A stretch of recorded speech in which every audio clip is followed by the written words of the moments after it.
사도행전 11장 19절부터 30절까지 말씀입니다. 오늘 말씀은 굉장히 중요한 전환점을 이루는 그것을 기록한 말씀인데요. 드디어 헬라인에게도 복음이 전파되었다는 것입니다. 지금까지는 유대인들에게만 복음이 전해졌죠. 그런데 이제 헬라인에게도 복음이 전파되었다는 것입니다. 물론 베드로가 이 환상 중에 이 헬라인인 로마인인 백부장 고넬료에게 복음을 전파하고 그들이 구원받는 그런 일도 있었고, 또 빌립 집사님이 이 아프리카 그 구스의 내시인 간다게에게 복음을 전파해서 그도 예수님을 믿게 되는 그런 일들이 간간히 있긴 했지만, 이제 본격적으로 헬라인들에게도 복음이 전파된 것은 바로 이 전환점, 이 시점부터 그렇게 됐다는 것입니다. 그래서 사도행전을 구별할 때 이 11장 19절을 하나의 전환점으로 봅니다. 그래서 여기서부터 이제 드디어 땅끝 전도, 이방인 전도가 시작됐다, 이렇게 보는 것이죠. 그래서 오늘 본문에 19절, 20절에 이제 그런 내용들이 있고, 그래서 이 전체적으로 많은 이제 구원의 역사, 땅끝 전도, 이렇게 그런 구원 역사가 일어난다는 것을 기록하고 있는데, 물론 이 주도적으로 성령님께서 지금 계속 하고 계시는 것인데, 성령님이 단독으로 하시는 게 아닙니다. 거기에는 하나님의 사람들이 필요로 하는 것이죠. 그래서 하나님의 사람들이 어떤 모습인가, 오늘 본문에는 그런 것이 드러나 있습니다. 그래서 오늘 본문을 통해서 과연 하나님의 구원 역사에 동참하는 그러한 하나님의 사람들은 어떤 자세, 어떤 모습으로 살아가야 될지를 우리가 함께 은혜를 나누고자 합니다. 첫째로는 선구자 같은 자세를 가져야 된다, 이런 말씀이죠. 19절과 20절 말씀 한번 읽어볼까요? 그때 스데반의 일로 일어난 환란으로 말미암아 흩어진 자들이 베니게와 구브로와 안디오까지 이르러 유대인에게만 말씀을 전하는데, 그 중에 구브로와 구레네 몇 사람이 안디옥에 이르러 헬라인에게도 말하여 주 예수를 전파하니. 대부분 사람들은 이제 박해 중에 흩어져서 여기저기서 유대인들만 골라서 복음을 전하고 있었는데, 그 중에 구브로와 구레네 몇 사람은 이 안디옥 땅에 이르러서는 헬라인에게도 복음을 전파했다, 이제 그 사실을 기록하고 있습니다. 이러한 아무도 안 하는 일이지만 이것이 하나님의 뜻이다라고 생각할 때 그 뜻에 순종하고 나아가는 그런 선구자들이 있기 때문에 이 땅끝 전도의 길이 열렸다 하는 것입니다. 우리가 인생을 그렇게 사는 것입니다. 항상 선구자적 삶을 사는 것, 참 멋진 삶이죠. 그리고 이혼 부담도 크고 참 두려운 일이기도 하고, 하지만 이것이 하나님을 기쁘시게 하는 일이요 하나님의 뜻이라고 생각하면 그 길로 한번 나아가 보는 것이죠. 그렇게 모험하는 자들을 통해서 하나님의 선교 역사는 이루어진 것이죠. 많은 그 선교사님들을 생각해 보면 그분들이 정말 아무도 가지 않는 오지와 그런 곳에 이렇게 가지 않습니까? 그런 개척자적 정신, 선구자적 정신을 가질 때 길이 열린다. 하나님은 항상 뭔가 시도하는 사람을 통해서 일을 이루시는 것을 우리가 알잖아요. 처음에 가만히 있는 사람을 통해서 일이 일어나는 게 아닙니다. 뭔가 시도를 하는 것이죠.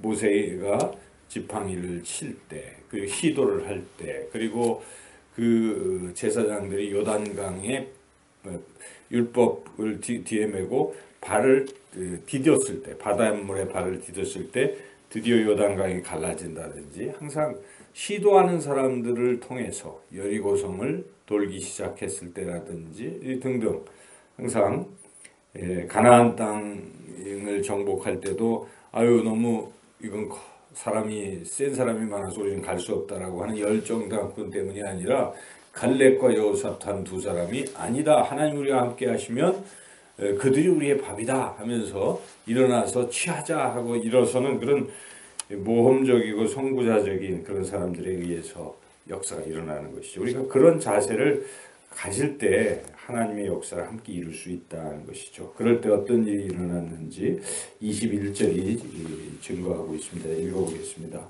주의 손이 그들과 함께 하심에 수많은 사람들이 믿고 주께 돌아오더라.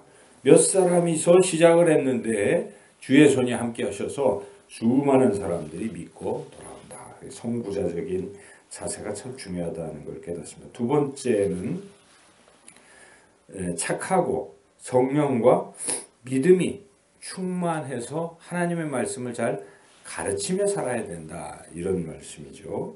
22절부터 쭉 이어지는 26절까지는 바나바라는 사람을 이야기하고 있습니다. 바로 바나바 같은 사람이 되어야 된다는 것이 우리가 바나바 같은, 두 번째는 바나바 같은 사람. 바나바가 어떤 사람입니까? 여기에 바나바가 어떤 사람인지 24절에 나와 있죠. 한번 읽어보겠습니다.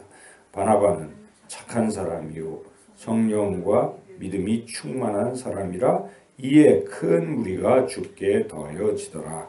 아까 선구자적으로 이렇게 했더니 큰 무리가 구원을 받는 역사가 일어나는데 이번에는 바나바 같은 이렇게 착하고 성령과 믿음이 충만하니까 구원의 역사가 일어났다. 우리가 이런 자세를 가져야 될 필요가 있다는 것이죠. 항상 바나바 같은 사람, 저는 바나바가 참 좋은 사람이라고 생각해요.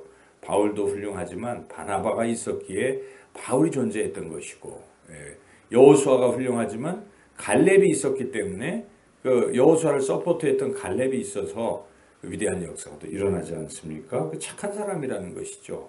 바나바는 착한 사람이라는 것입니다. 착하다는 말은 물론 첫째는 자기가 막 나서서 공로를 차지하고 이런 것보다는 누군가를 도와주고 이렇게 하는 그런 스타일이죠. 그런 바나바 같은 착한 사람, 하나님 착한 사람을 참 좋아하십니다. 착한 사람. 물론 이 착하다의 뜻에는 구제를 잘하고 가난한 사람을 돕고 하는 그런 의미도 같이 깔려 있습니다.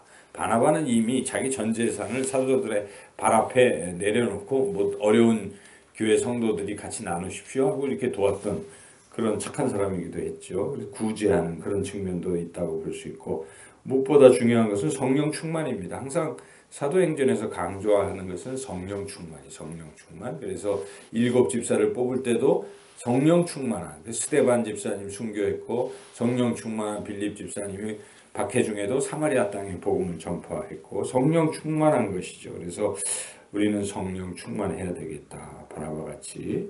그리고 한 가지 바나바의 또 주 특징은 이 사울을, 동역자를 잘 배려하고 또 격려하고 도와주었다는 것입니다. 25절에 보니까 바나바가 사울을 찾으러 다소에 가서 26절 만남에 안디옥에 데리고 와서 둘이 교회에 1년간 모여 있어 큰 무리를 가르쳤고, 사울이 드디어 바울이 되는 이런 역사는 이 바나바를 통해서, 물론 본인도 열심히 바울이 복음을 전파하려고 했지만 그러나 많은 사람들이 바울을 싫어합니다. 과거에 자기들을 죽이려고 했기 때문에 바울을 싫어했는데 바나바가 아니다, 이 사람은 하나님의 사람이다 하고 데려다가 가르치고 안디옥 교회에 소개하고 격려해서 키워준 것입니다. 나중에는 이제 중간쯤 가면 13장 좀 넘어가면은 여기서는 바나바와 바울의 순이었는데 바울과 바나바 이렇게 순서가 바뀌고 이제 바울 주도로 사역이 시작되는 것이, 그런데 바울이 그렇게 주도적으로 선교 사역을 감당할 수 있었던 결정적인 것은 바나바가 있었기 때문에, 바나바가 소개해 줬기 때문에. 우리도 우리 인생을 돌이켜보면 우리가 뭔가 잘 나가고 열심히 하고 있다 그러면 우리 배후에 우리를 그렇게 시작하게 하신 분들이 반드시 계신 것이죠. 그런 스승님이실 수도 있고 이끌어주는 선배일 수도 있고 또 다른 어떤 분들이 계셨기 때문에 우리가 이렇게 가는 것이기 때문에 우리가 그거에 감사해야 됩니다. 바로 그렇게 도와주는 바나바 같은 그런 사람이 되어야 한다는 것이죠. 바나바가 했던 가장 중요한 일은 여기에 보니까 가르쳤다는 것입니다. 26절에 모여서 큰 무리를 가르쳤다. 가르치니까 어떤 일이 일어났습니까? 여기에 보니까 굉장히 중요한 말인데 26절 하반절에 제자들이 안디옥에서 비로소 그리스도인이라 일컬음을 받게 되었더라. 이게 굉장히, 이게 무슨 뜻이겠습니까? 여지껏은 그리스도인이 아니었다는 소리는 아니겠죠. 사람들이 예수님 믿으면 그리스도인이라고 말하지만 여기서 비로소 그리스도인으로 일컬음을 받게 되었다는 것은 다른 사람들이 그렇게 인정해 줬다는 것입니다. 주변에 세상 사람들이 그 안디옥 교회 사람들을 보니까 저 사람 진짜 그리스도인이야, 리얼 크리스찬이야, 이렇게 얘기해 주는 것이죠. 우리가 교회 다닌다고 하면 교회 다니는 교인인가 보다 이렇게 얘기하지만 어떤 분이 정말 신실하게 그렇게 살아가면 뭐라고 얘기합니까?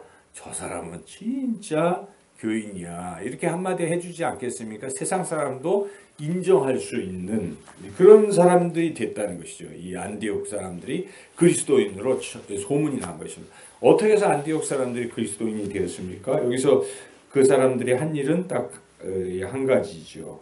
물론 뒤에 한 가지 더 있지만 중요한 게 무엇입니까?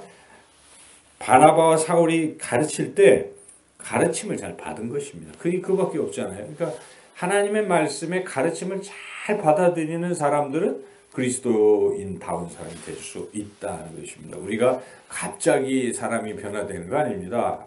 뭔가 교육을 받고 듣고 할 때 변화가 되는 것처럼 하나님의 말씀을 잘 듣고 받고 하다 보면 이렇게 그리스도인다운 그리스도인이 된다. 그래서 세 번째는 이 안디옥의 그리스도인들처럼 하나님의 말씀을 이렇게 스펀지처럼 순수하게 잘 받아들이는 자세가 하나님의 구원 역사를 이루어 나갈 수 있다는 것입니다. 마지막 네 번째의 부류의 사람은 힘들고 어려운 사람을 돕는 사람이라는 것입니다. 27절에서 30절은 그 내용이 소개되고 있는데 안디옥 교회가 이제 신생교회임에도 불구하고 모교회인 예루살렘 교회를 돕고 있다는 사실이죠.